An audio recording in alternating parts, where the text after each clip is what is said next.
Искате ли голямо и оформено дупе без мъжки бедра? Останете до края на видеото. Упражнението Glute Bridge ще ви помогне с тази задача. То натоварва големия седалищен мускул Gluteus Maximus. Останете до края на видеото за един трик, който ще ви улесни живота и ще направи упражнението по-ефективно. Легнете на земята посредством постелка. Стегнете дупето и издигнете таза си нагоре. Представете си как още от долна позиция дупето се стяга и ви издига нагоре. В горна позиция ъгълът в колените стави трябва да бъде средно 90 градуса, може да е около 80 или дори 100 градуса, но не е желателно да е повече или по-малко от това. Уверете се, че държите корема стегнат през цялото време. Също така се уверете, че можете да направите поне 15 повторения със собствено тегло. След това преминете към изпълнението на Glute Bridge с дъмбел. Започнете например с 10 кг дъмбел и правете с него. Щом достигнете до 20 кг дъмбел, ще е по-добре да вземете олимпийския лост, който тежи толкова. Когато успеете да изпълните 15 повторения с лоста, е време да добавите дискове, за да увеличите тежестта. Може да сложите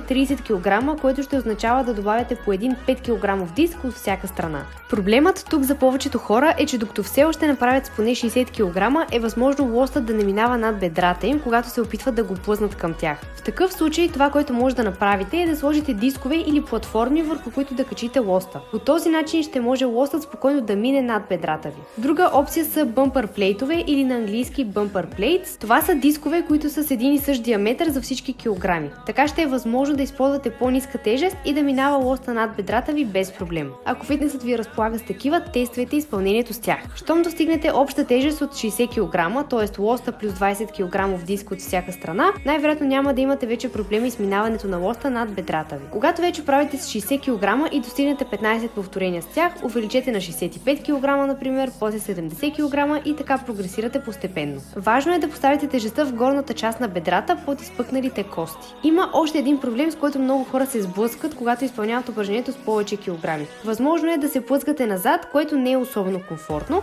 но решението на този проблем е следното. Вземете босотопка, Bulgarian bag или нещо подобно, което трябва да подпрете на стена или друга подходяща плоскост. Облегнете гърба си там, така ще сте максимално стабилни и няма да се плъзгате назад. Изпълнявайте 3 работни серии близо до отказ и до отказ на това упражнение и щом достигнете и на 3 серии 15 повторения, увеличете тежестта. Ако видеото ви беше поне малко полезно, ще сме ви много благодарни да го харесате и да се абонирате за нашия канал с кампанка, за да не изпускате следващото съдържание, което ще качваме за вас. Ако имате нужда от професионална помощ по време на влизането ви във форма, може да посетите нашия сайт и да видите резултатите на част от дамите, с които сме работили. Също така там може да видите нашия модел на работа и ако ви допаднем като треньори, да се свържете с нас по една от посочените платформи. Много ви благодарим и до скоро!